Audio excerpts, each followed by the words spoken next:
Welcome to the Arcfluence podcast. We are live recording. Intro, go. Welcome to the Arcfluence podcast, where we talk about how design impacts the way we live, work, and invest. I'm Nick Kerkan, your host, and with me, as always, are my two awesome co-hosts and business partners, Paul Fatkins and Nino Samrajic. Good morning. Good morning. Yeah, this is going to be a fun episode. What are we talking about? DIY. DIY. What is DIY? Do it yourself. Yeah. Yes. I think all And of this us. is not commercial for Home Depot. It's just yeah. But I think all of us have done projects here or there Yes. around the house, right? Yes. That's how you get started.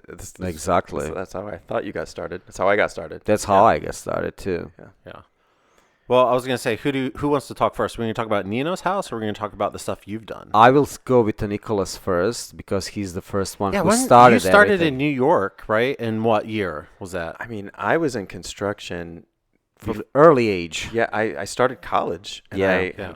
And I lost my scholarship, my academic scholarship. So I paused for a semester. I got into striping parking lots. Not stripping, Nino. Where's your head at? And and I got into drywall, and I drywalled hundreds of houses, new builds, and that kind of like made me believe that maybe I could do all this stuff. So then I started expanding. My father-in-law was an electrician, so I started doing some electrical. I started doing plumbing. I started installing vanities. I started doing flooring. I mean, I have people come up to me and say, "But I saw your drywall video." Yeah. On YouTube, I got a couple million views on that, and it's so funny. It was a long time ago. Yeah. Well, the drywall video was when you were here in Columbus, but in general, all that early stuff was for other people. Exactly. Right? That's before even YouTube's when you did all this stuff. When did you buy your house in New York? Because that's when you started to actually renovate your own property and do things yourself, right? I was 30 years old. I had just got my job at Google, and yeah. First time owning a home, and gosh, I just wanted to make it better. And then I realized, gosh, it is really expensive. It is. To hire somebody to do it. Yeah. So and that was a house in Queens? Yes. So my basement in Queens was about 7 feet tall. Right? Yeah. Well, you can't have a proper space in 7 feet. I mean, you can. I guess code minimum is 7 feet, but it's not ideal. So I literally.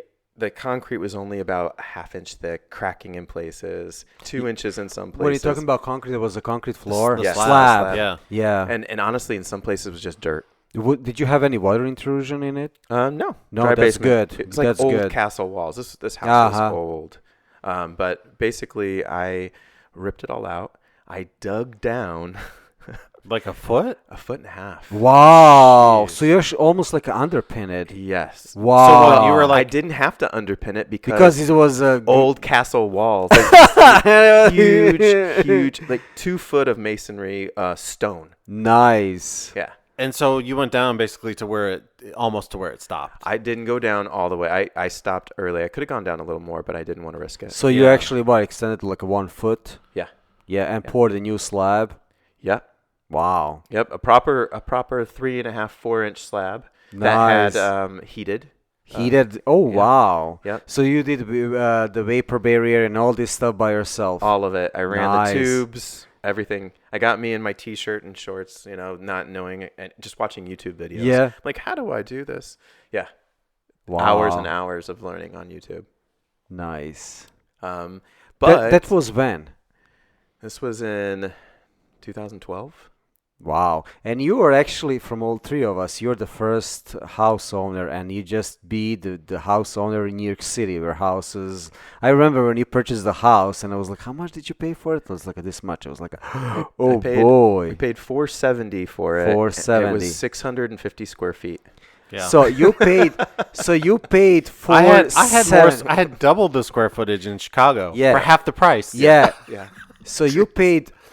just talking to everybody, guys. I mean, you work in Google, but still, it wasn't. It was expensive. It was expensive because at that time, when you pay $470, what 2000? Close to 3. 2013. 3. You're When you purchased the house. 2012. 2012. So I paid my house $145.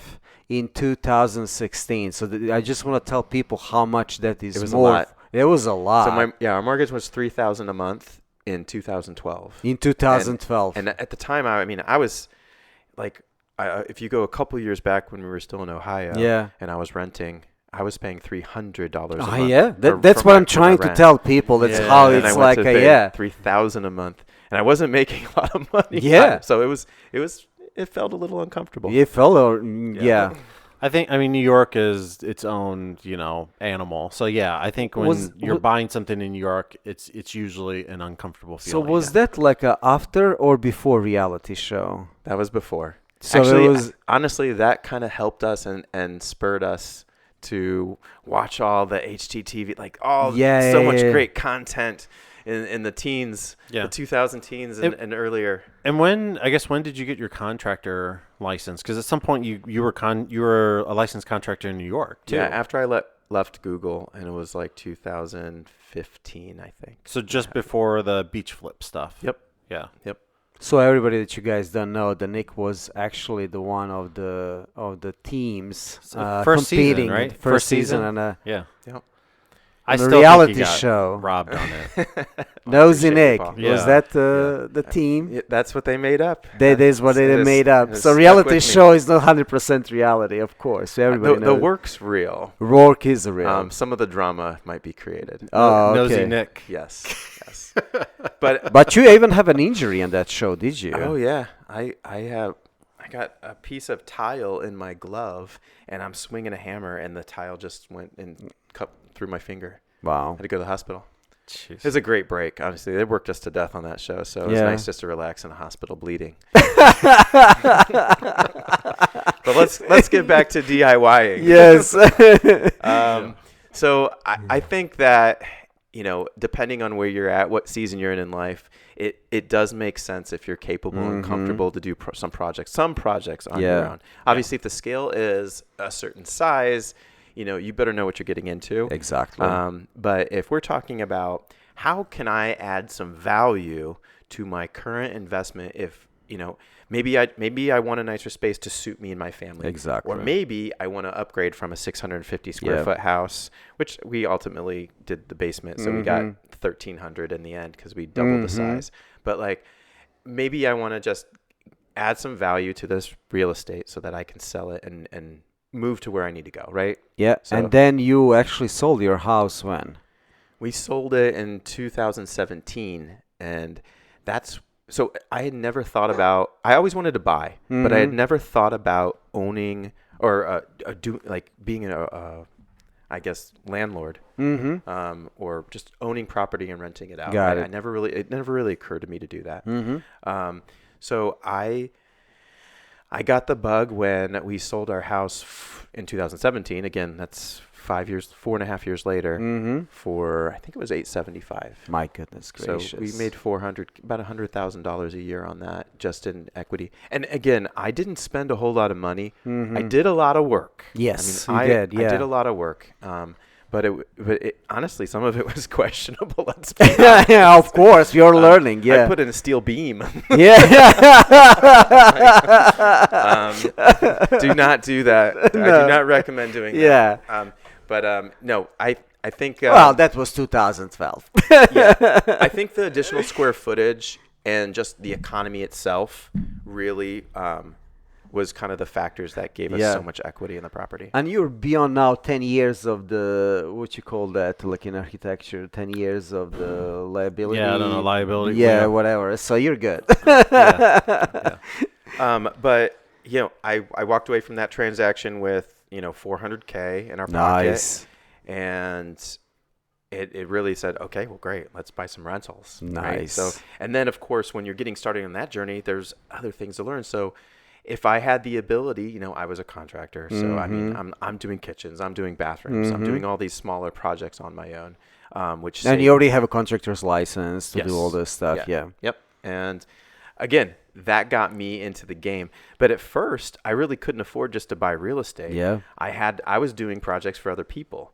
So all these different factors came into play, whereas I did a kitchen rehab on a $4 million apartment in New York City, and now it's a $5 million apartment.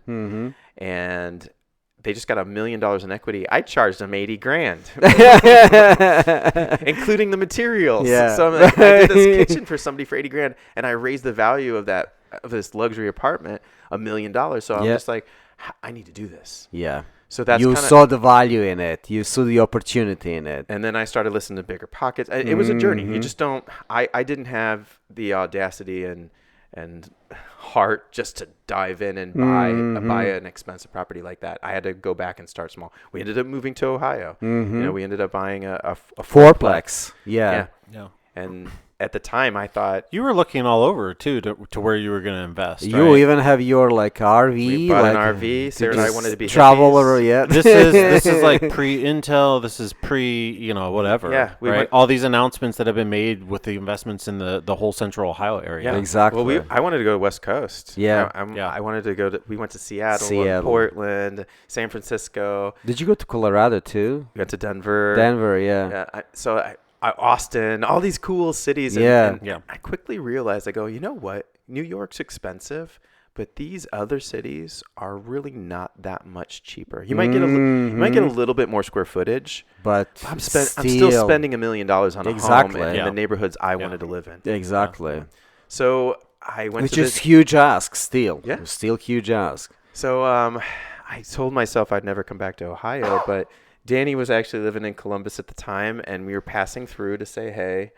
And we ended up finding this fourplex, put in an offer. They accepted it. Wow. It was. I remember it was listed for $425, and I was always used to the market was so hot because we were on the climb at that point from 2012. Yeah. So everything was just going up in value, and they were asking $425, and I'm like, how about $415? And they took it. And I'm like, I'm a great negotiator. Although I still kind of overpaid, to be fair. They really, it was probably only worth about $400. But who will tell that, man, you're just beginning? Yeah, but with what happened in Columbus, it was the best decision we ever made. And now the thing's worth, almost $800,000. Yeah. Is that's when you did the drywall video, right? You actually did it in the fourplex when you No, I did that at another property. Yeah, at Beach. Yeah. Okay. So wow. that was our garage that we did, our garage project, our partnership with Lowe's. And that was basically 3 days of drywalling. See, it's kind of funny because I was just exhausted and we had a timeline to get that thing done. Oh, so I'm really? just like throwing up boards. I'm like, this is how you do it. I'm doing things wrong. I'm like, hey, look, this is how you do it.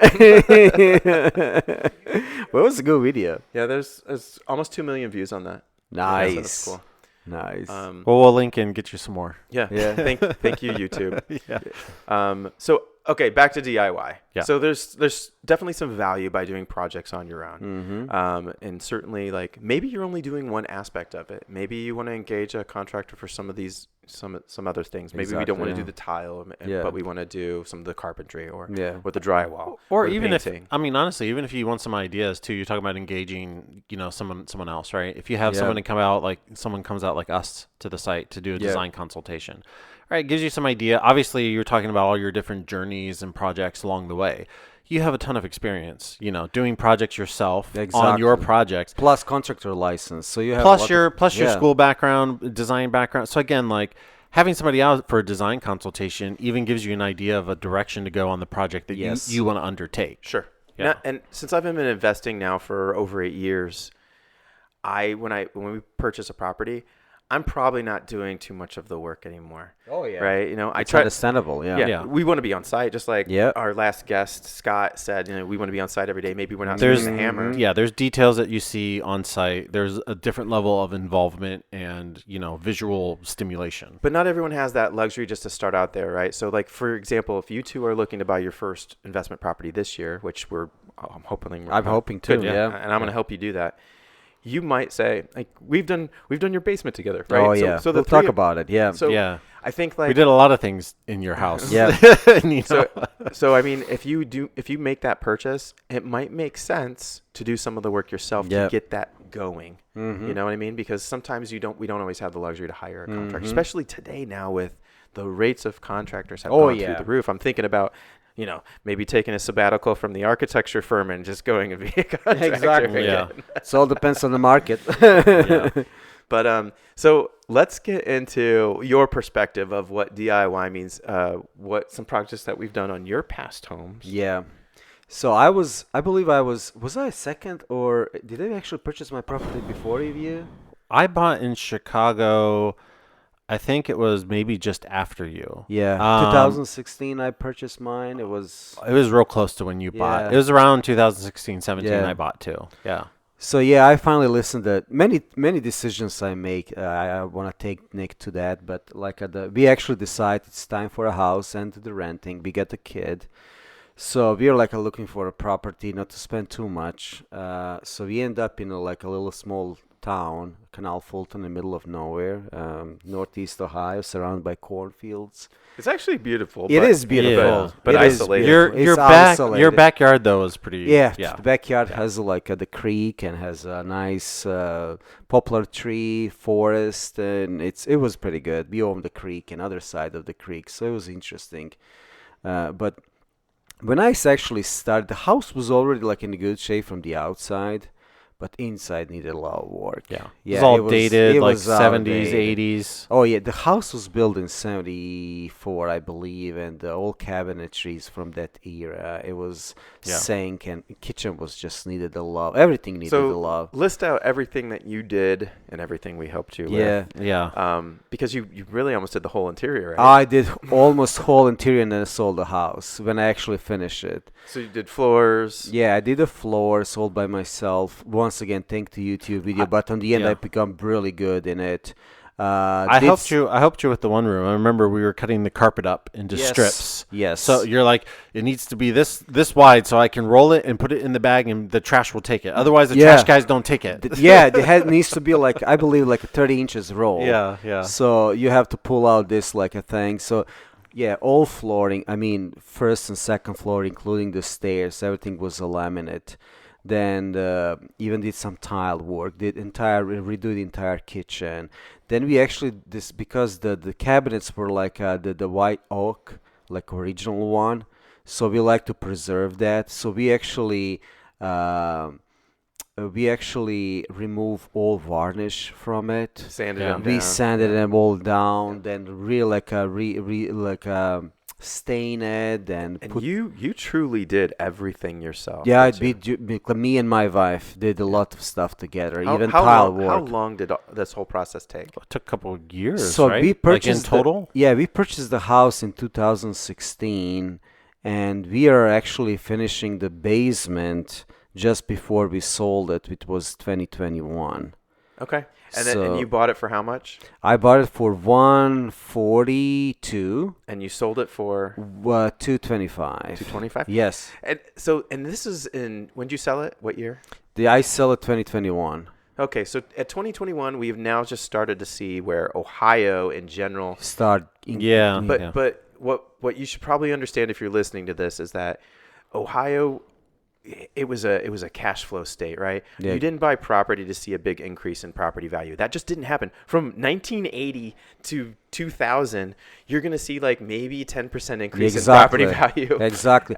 And we did all this work with two reasons. First, I wanna have some work that I do outside staring at my computer screen and doing architecture. Yeah.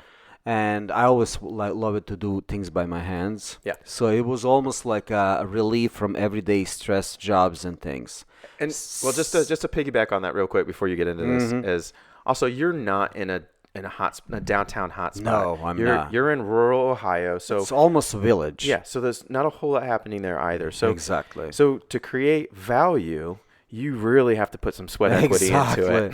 Honestly, and I also like and the second reason was like to make just a beautiful environment, and all materials we actually put in was actually not that cheap materials. I didn't go like just to do the flip of the house and sell it. But you I also was building for myself. and you also shopped around for those materials Exactly. to get that on sale. I remember you being very methodical about the whole process. Yeah, I'm even like cleaning out the forest and building my fire pit on the backyard. Yeah. Everything was like I have my sketches, my little designs, creating my remember that you did a proposed deck? Like, yes, flying cantilever? deck. Yeah. I was built about it because it was going to be like $20,000. because we reached the COVID prices. That was that was the last project that you had to do on the house. Exactly, the last project I did the house, but we reached the like a post-COVID prices and everything like a 3 times more than it was actually they were asking for. Like, let's get out of here. Yes, and that was the goal to get it. And then the last one was actually the famous basement. I always knew it when I purchased the house. There is a leak in my basement. But then I was like, okay, let's go address it. Let's try to do this minimal as possible. And of course, full gut, digging out. You were digging in the outside. You excavated. Digging the outside. You did hire You waterproofed everything. Yeah, I right? waterproofed so on the end. Yes, I hired the waterproofing guys. But the interior. Interior was done thanks to help with my best friends. By then, so that was I sold like in a similar time frame too. Yes, and so I think I was in Columbus at that point, and I came up from Columbus. So when I moved out of my place, basically we moved in. It was turnkey. We didn't really have much to do. It was a little bit dated. It wasn't too bad. But when we left, I'm like, no, this needs a little bit of a touch-up in place. You rented it out, too, while you're relocating. Yeah, and like when I got it back from the renter, it needed some TLC. Yes, for sure. As you do. Yeah, so like I sanded down all the cabinetry, painted all the cabinetry, kind of just like, didn't whitewash it, but kind of basically made it like neutral. We had like a real nice floor that was like a terrible like reddish hue. So we sanded it down, and it was actually like a white oak. And so then we just did like a clear clear coat on it. Yeah, so that it maintained that lighter natural white oak for the and then we painted the entire apartment. So I bought like a spray machine, like a professional, whatever it was, $500, whatever it was. And so when Nino was doing his basement, he's like, "Oh, I need to paint," and I'm like, "I got you covered. I'm coming with my machine." And then I show up with like the hazmat suit. Oh yeah, painted his doors too, right? Everything. Doors. And then we did one of his bedrooms too. Yes, I painted all my doors. Yeah. I changed all doors, painted by myself. Also with a sprayer. He was skeptical though about my sprayer when I'm like, I'm gonna come help you. He's like, no, I'll just use the roller and it's fine. Don't worry about it. But no, it was Nino, you're really good. You're an old soul, Nino. Yeah, I'm the old soul. Well, one, the speed of it, because we did it like in a night, in a couple hours. Oh yeah. The whole basement because area. the goal was to sell the house during the summer break, but and we were rushing. I lost close to 15 pounds. I was working full-time job, doing these final finishes that Nick helped, thank God, helped me with all drywalling of my basement that was so behind the schedule. And because we suddenly discovered there is a leak everywhere. I have to do complete waterproofing. Well, Nick, and then after the waterproofing, Nick came to help you with the drywall. I do all interior drywall. I mean, when you see the pictures of my basement before and after, is a day-night. Yeah, it's a day-night. And I think that added significant value to the It is because we increased the square footage of the space. And then on the end, I called the Paul, so he actually took professional photos. We posted that. We sold the house, and the funniest thing, it was the family. It was a military family that actually, the fellow was in the military. I think he was in the Navy, and he purchased the house. And just year after he purchased the house, he has to sell the house because he was moving to San Diego, I believe. And they have small kiddos, and they asked their agent asked us, can we reuse your photos so you can resell the house? And they resold the house no problem again, but they have to reuse our photos because when you look in those photos, it really looks pretty amazing. The work we put together. So I want to dig into maybe the psychology of DIY, because I've always done DIY, right, until the last few years. Now that my time is now very limited based on the other projects that I'm working on. All three of us, So I mean, it almost seems like that. Yeah, for you, like for all of us, it's not something that's necessarily probable in today, right? Mm-hmm. but it's something that we did in the beginning out of necessity. Yeah, exactly. Yeah. And then we have the progression where we're like, well, hey, this tool is actually going to save us time and money, so I'm going to invest in this tool. Yes. And then eventually we just get to the point where I'm going to invest in an amazing contractor. Yes. And an architect. Yeah. So that we're also thinking about the design piece of it as well. Interior designer, etc. I mean, especially if you're going to be putting in this type of money, I remember like I learned a lot about, we used to do, my wife was an interior designer back in the day. And we'd have clients all the time. And just a simple consultation with somebody who specializes in this field, you can paint the room. Yeah. But let's have a conversation about exactly. Add more value to it. Yeah. And we were talking about, the importance of color. That's how Nestor started. That's it. Yeah. That's it.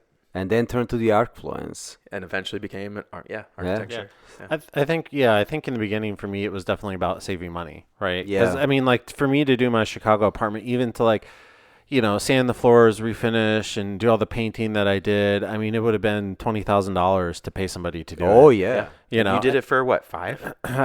Cost of materials basically in my time, right? So obviously you're not factoring in your time really. Exactly. But yeah, you're spending maybe a quarter of the cost that you would spend hiring somebody to do it. So if you're young and you're starting out your journey, you want to save costs. If you're just being scrappy, and you need to, and you're going to be moving on to the next season in your life, and you want to redo your basement, or if you're buying your first property together, and we're like, hey, in order for these numbers to work, we're going to have to do some of this work exactly ourselves. For ourselves, and you have to. We're going to be having you over for drywall again. Yeah, you better be ready. That's why Home Depot and Lowe's still exist, because people constantly. I'm still going. So I think there's always a place for DIY, and then as we change and grow, and depending on what we're pursuing after that, it might not be the right time. Exactly.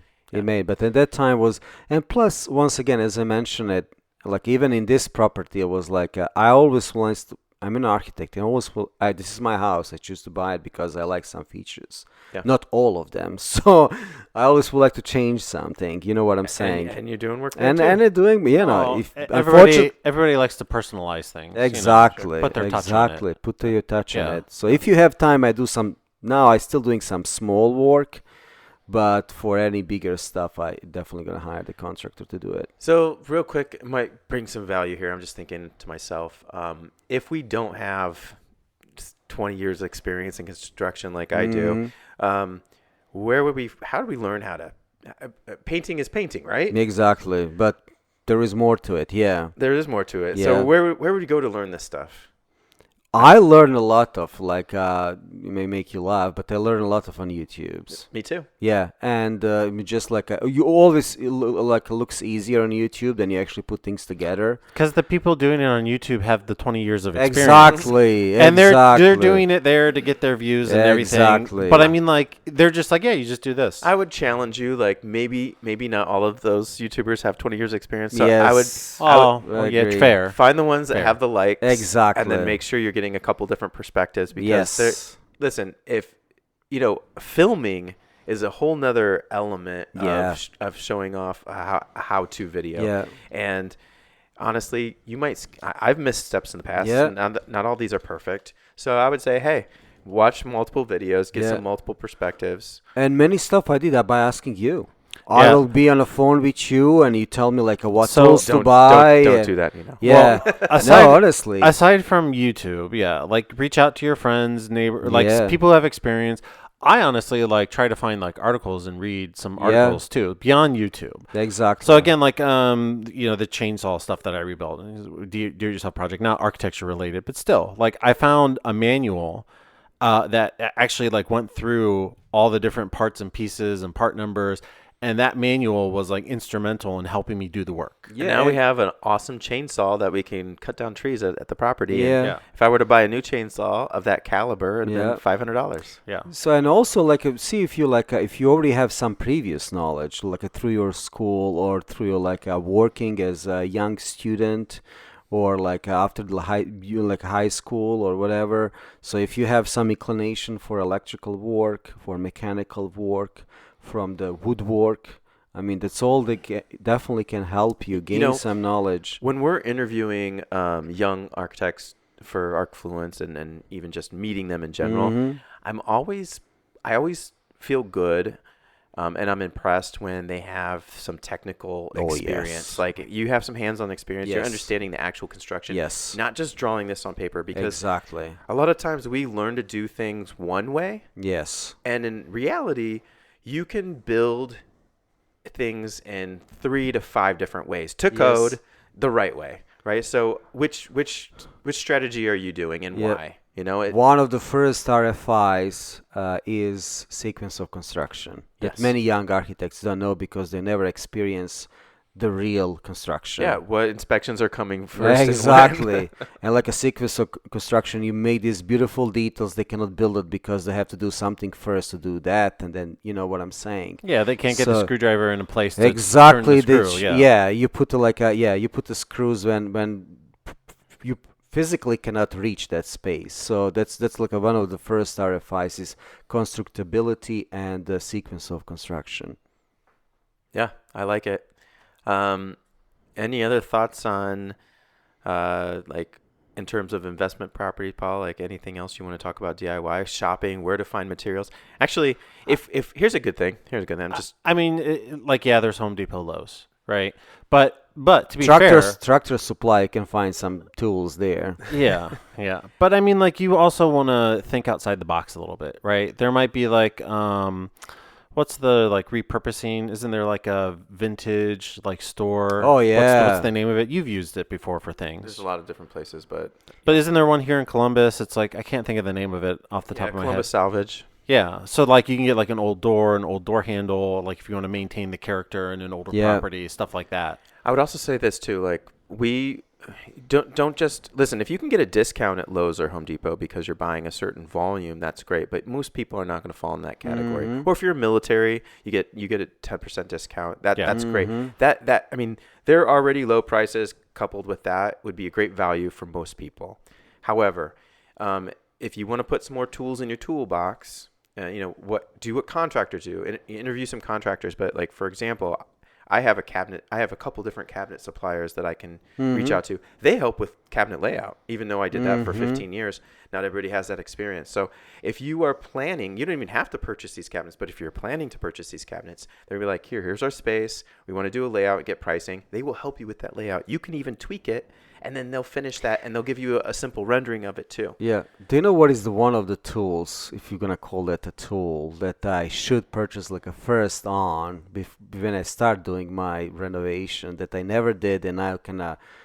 it's one of these contractors, like a belt that you put all tools on it. Yeah. Yes, a tool belt. Yeah, exactly. It's called tool belt. Tool belt, exactly. Yeah, one of those belts that you put the tools on. Exactly. We gotcha. And the reason I'm saying that because I was that person who's always searching for my tools. I will spend hours searching for a screwdriver. Where did I put the drywall knife, the paintbrush? You remember that? You remember? I'm like, dude, put your tape measure in your pocket. Yeah, it was clip it to your pants. Exactly. You keep losing it. I know. It's annoying. Yeah. That was like there's 5 tape measures in this tool basement. belt.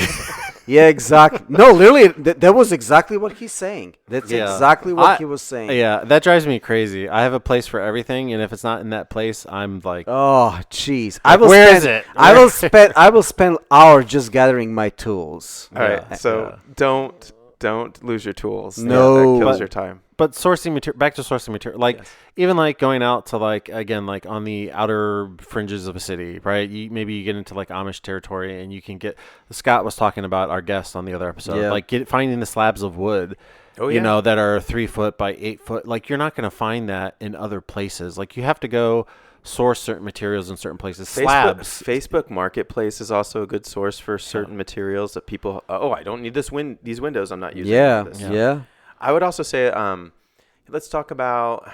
I had a recent experience with American Floor Source. We're buying all our flooring for 3 of our cabins in Hawking, and when you buy in bulk, there they can work with you. Mm-hmm. Also, some of these larger supply houses, whether it's flooring, tile, whatever, they're going to have in-house design teams. They may not have the 20 years experience that you're hoping to find with a professional that focuses just on design, but they're going to be like, hey, I help these contractors, these designers every single day, and I've been doing it for 2 years. And so now I know the trends that are happening right now. This is what people are buying. This is probably what they lean to if it's investment. This is probably what they lean to if it's their dream home. And they can help guide that conversation. So ask questions. They even have you can even lay out bring a cabinet sample door and bring a tile sample, bring a flooring sample, and then they can help with paint colors. Yeah. So go to Sherwin-Williams and ask about and get those samples, lay it out. You can create your own mood board with real samples, and then ask Chat GPT to have a conversation about the psychology and the relationship with these hues based on the space that you're putting it in. Or read the article about chromatherapy. Yeah. That too. Yeah. Yes. So I mean, the resources are out there, I guess, is my point. So plug into YouTube on the how-to implementation, and then ask your professionals. Go to these other places. Don't just listen. I do like the pricing at Lowe's and Home Depot, but I don't necessarily like the quality. I want to go to a place where I'm going to get specific customer service, where they're going to give me some credible information on the products that I'm buying. It's a convenience factor, right? Yes. Yeah. Because they're everywhere and they're accessible, and I can go to 3 different Home Depots in the city of Columbus. I can go to 3 different it's a convenience thing. So for me, yeah, you're right. Like the quality or the staff that's there, it's a mixed bag. You might get someone that knows stuff. You might get someone that doesn't. Yes. I mean, it's like it's like Walmart. Yeah. It's just available. It's easy. It's simple. And you just go to buy whatever. You might get better customer service at some higher end places like Floor & Decor, but maybe it's not worth the increase in price you're paying. But I guess my point is too, is there's also what's that? The tile. Yeah. I can't remember now off the top of my head, but there are certain places where you can find, still get that customer service element. Yes. And still have find these materials at a low price. Do a little exploration, like Nick says. Now information are so available everywhere. So just don't go as you mentioned it. And that was one mistakes I was making. Plus, I was living in an area that didn't have many choices, Canal Fulton. But especially if you're in a city, you definitely explore. Don't just first things see it and buy it. Explore a little bit. Yeah. Put your little budget. Put your budget together. That's the one thing. Usually when you go to the store, from the store to the store, you easily blow up your budget. But I think that's what circles back to the value of the consultation that we would bring if we come out. Because not only are we giving you ideas about the design and the layout and what to do that you might take on yourself, but then again, we can give you ideas on where to source materials and again, others that you can consult with and maybe get a little bit of advice or a layout or whatever. Yeah, and it also goes back to just putting in the reps. If you're gonna replace your toilet, or you're gonna replace this faucet, or you're gonna paint your house, all these little DIY projects add up to your experience, and you're gonna get better as you do more of it. Yeah, it was my brother-in-law. He actually replaced I believe a couple of toilets in his house. It was a couple grand, and I was what did you do by yourself? I don't know. A couple grand? Yeah, My it was goodness. goodness. Wow. Tell him next time I'll help. Yeah, that's what I told him. For a couple grand. I'll do it by myself, for God's sake, 'cause I know exactly what you have to do it. It was Yeah. It was probably a 2-3K that he paid for replacing couple toilets. Yeah, and even down the road. I hope that included the cost of the toilet. No, they actually sold him also to do a little camera down in a scope. stuff. Yeah, exactly. Yeah. So they added. Okay. Yeah. Fair They didn't find anything, but course at not. least, yeah. Hey, sometimes you do. Sometimes you do. Sometimes you do, yeah. So, well, okay. Anything else we can add to that? No. No? I think just in general, the more you reach out, the more you consult, the more you talk. Yeah. And don't just rely on one source like YouTube. No. I mean, even anything electrical, I'm going to my father-in-law because he has an electrical background. Sure. So just rely on others. Especially electrical. Have a conversation with as many Even plumbing. different sources as you can. Yep. And I guess timing also goes back to timing. If we have the luxury of some time, take your time. Yeah. Do proper planning. Yeah. But if you can't afford, if you find out that your kitchen remodel that you're going to do on your own is going to cost $30,000 and you thought it was going to be 10, maybe we start buying some of the supplies in advance. Yes. And put your design together first before you do that. See what you can do and for what you have to hire the contractor. There you go. I will mention one other thing too that just popped in my head: disruption to your life, right? So say you are doing your kitchen. and you're living in your house. You still have to live in the house and Exactly. have a kitchen that's functioning. Yes. You can't just shut it down for 2 months. Or having kids around and Yeah. watch your tools, Yeah. sharp stuff. I did. So So when I was in New York, I redid our kitchen, and we did shut it down for 2 months, and Wow. I did it. Did you just eat out all the time? We did. We ate out a lot. I set up a little kitchenette we had my college mini fridge. Like I brought that out of storage. I had a little microwave, so we did a little setup. So it was a lot of microwave. Yeah. That's what I'm saying. What happened there? Yeah. And then you eat out. Well, You have a hot plate where you're Exactly, like, yeah. oh man. so that's what we did. And when it was 15 done, years ago. yeah, when it was done, were you like, thank the Lord? Oh, it was amazing. I got a huge island. I got a huge kitchen. I can So fry eggs my now. life has Finally. changed forever. Today, I would rent or stay in one of our Airbnbs for 6 months while a professional renovates the kitchen. Yeah. I think that's what we would do now. But I guess you should plan and also map out not only Yes. the design side of it, Any potential life disruption interruption, to your yes. life, and how you're going to live in the space while that work is going on. and Depending on the scale of the project, Yeah. too. and time that with your like a regular full-time job if you have one. So that's Yeah. going to be another challenge. Yeah. in I would your- say DIY works best on a smaller scale. yes, yeah. definitely. And if you're savvy, you can even still find ways to save money by DIYing, sourcing your materials, and having them ready for your contractor. Yeah. Cool. Well, this was fun. That was fun. Yeah. Okay, cool. We're going to stop there. I will mention one other thing. Shout out future episode. So we're going to do on-site, Oh yeah. right? That's the plan. Paul? Are we going to do it at the racetrack, or are we just going to do it somewhere in Europe? Oh, we can actually do on a racetrack. You guys got to tell the story. Let's go take You got to have the intro, and you got to. yes. You're All right, what's the intro? You guys, Yeah. Paul, Nino, and myself are going to Italy this year in May Yeah. to watch Imola. Grand Prix. To watch the Grand Prix for F1. Enzo and Dino Ferrari racetrack in Imola. And We're renting Ferraris. yeah, renting Ferraris. The track itself is really important because there is That's huge history. it's a huge history of the Formula One. It's very narrow Yeah. track, so you're gonna be able to see the action on very close. We're drinking wine.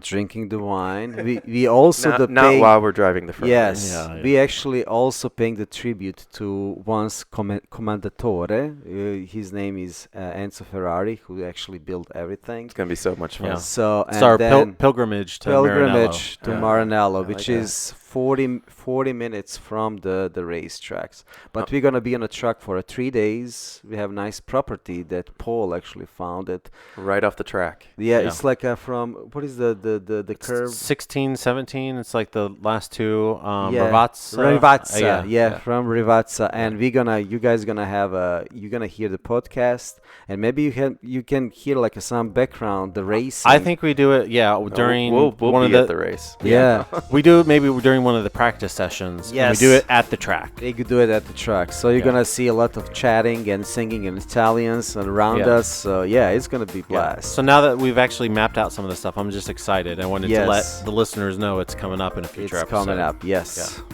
I love it. live from the Imola. Yeah. Grand Prix. So today is, we're in February now, so Yeah. we still got a couple of months before that happens. Yes. I know, but I'm excited. I'm glad you I are, know. Paul. I know. I'm excited to do it. Yeah. It's gonna be epic. It's going to be great. Yeah. And with that, we'll see you guys in 2 weeks. This has been the ArcFluence care. Podcast. As always, you can get more information and additional content on arcfluence.com. Please subscribe on the platform of your choice and leave us a review. We'd love to hear from you.